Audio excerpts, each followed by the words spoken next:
Hello friends, welcome to my channel. स्वागत है आप सबका इस वक्त की लेटेस्ट अपडेट में। तो दोस्तों, जो अभ्यर्थी ग्रुप डी में नौकरी करना चाहते हैं या ग्रुप डी की तैयारी कर रहे हों, तो ग्रुप डी के लिए एक बड़ी भर्ती आई है दोस्तों। पदों की संख्या यहाँ पर काफ़ी है, 32,438। हालांकि पूर्व की अपेक्षा कम है और आवेदन शुरू हो गया है। तो कब से शुरू हुआ है ये जानकारी यहाँ पर मिल जाएगी। और अंतिम तिथि तो लिख दिए हैं थंबनेल में, 22 फरवरी 2025। इससे पूर्व आपको फॉर्म फिलअप कर देना है। साथ में सीबीटी मोड में इस बार रेलवे परीक्षा लेने जा रही है। पहली बार ऐसा है जो सीबीटी मोड में परीक्षा होगी। शारीरिक दक्षता की भी परीक्षा होगी। साथ में यहाँ पर आपको बताएंगे आपकी आयु क्या होनी चाहिए, योग्यता क्या है और सिलेबस। तो आइए विस्तार से हम लोग जान लेते हैं। तो आप देख पाएंगे यहाँ पे रेलवे ग्रुप डी में 32,438 पदों के लिए 22 फरवरी तक करें आवेदन। अधिकतम आयु सीमा में दी गई है 3 साल की छूट। आइए इसको भी समझते हैं। तो अब उम्र आपका क्या होना चाहिए, 33 साल तक आपको भरने का मिल रहा था, लेकिन उसके बजाय अब 36 साल तक आप भर सकते हैं। यहाँ पे आप देख सकते हैं सीबीटी मोड में परीक्षा होगी और आपको आगे भी यहाँ पे डिटेल से बताने चल रहे हैं।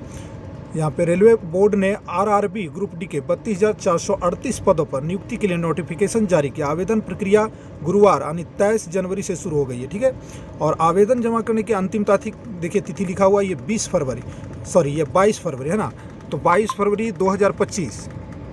बताते चले कि ग्रुप डी में कौन कौन से पद में आपकी यहाँ पर नियुक्ति होगी। तो असिस्टेंट S&T, सहायक workshop, assistant bridge, assistant carriage wagon, assistant loco shed diesel, assistant loco shed electrical में, उसके बाद असिस्टेंट ऑपरेशन इलेक्ट्रिकल, असिस्टेंट पीवे में assistant TL, SC workshop assistant TL और SC यहाँ पर असिस्टेंट TL है और AC एक साथ है। Assistant track machine, assistant TRD, pointsman होगा, ट्रैकमैन होगा, ट्रैकमेंटर जानते हैं आप। पद पर भर्ती की जानी है। तो इन पदों पर भर्ती आपकी होगी। ग्रुप डी भर्ती के लिए नोटिस में भी अधिकतम आयु में 3 साल की छूट का उल्लेख किया गया है और अब यह 33 से 36 साल होगा। तो यहाँ पे आपको जो है मान्यता प्राप्त बोर्ड से न्यूनतम योग्यता क्या होनी चाहिए, तो 10वीं पास या NCVT से जो मान्यता प्राप्त संस्थान है वहाँ से ITI प्रमाण पत्र होना चाहिए, ठीक है। साथ में 10वीं और ITI, ठीक है। तो ये योग्यता आपके पास है, यानी मिनिमम योग्यता है, आप भर सकते हैं। तो मैट्रिक पास वाले निश्चित भर सकते हैं और अपनी जो है तैयारी की जांच करें। और यहाँ पे जो है एग्ज़ाम जो है किस तरह से होगा उसको देखिए, कंप्यूटर बेस्ड। यहाँ पे लिखा हुआ है ना CBT, शारीरिक दक्षता के आधार पर किया जाएगा। यहाँ पे कंप्यूटर बेस्ड CBT एग्ज़ाम और शारीरिक दक्षता दोनों ही होगा।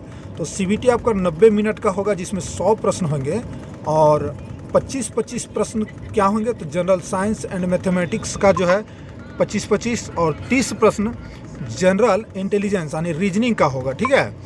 तो उसके बाद 20 प्रश्न आपका जनरल अवेयरनेस का होगा। यानी इस तरह से ये 30-20-50 और यहाँ 25-25-50 100 अंक का हो गया, यानी 100 अंकों का। और यहाँ पे जनरल अवेयरनेस के साथ में करंट अफेयर्स तो निश्चित रहता है रेलवे में, आप जानते हैं। नेगेटिव अंक का प्रावधान है, यानी नकारात्मक आप अगर गलत आंसर करते हैं तो उसका 1/3 आपका नंबर कटेगा। तो आप बहुत दिनों से अगर इंतज़ार कर रहे होंगे तो इंतज़ार की घड़ी समाप्त होती है, तैयारी करें। हालांकि भारत देश में अब जो है नौकरियां जो है कम की जा रही है, बात आप तो जान ही रहे हैं। नौकरी मिलेगी नहीं भाई, आगे चल के बहुत कम वैकेंसियाँ घटाई जा रही है। तो अभी फ़िलहाल आपके पास मौका है, आप आवेदन करें और फिर अपनी योग्यता की जाँच करें, फिर नौकरी करें। तो जय हिंद दोस्तों। आपको कुछ जानकारी और लेनी हो तो कमेंट कीजिएगा, हम उसका उत्तर देने का प्रयास करेंगे। जय हिंद, वंदे मातरम।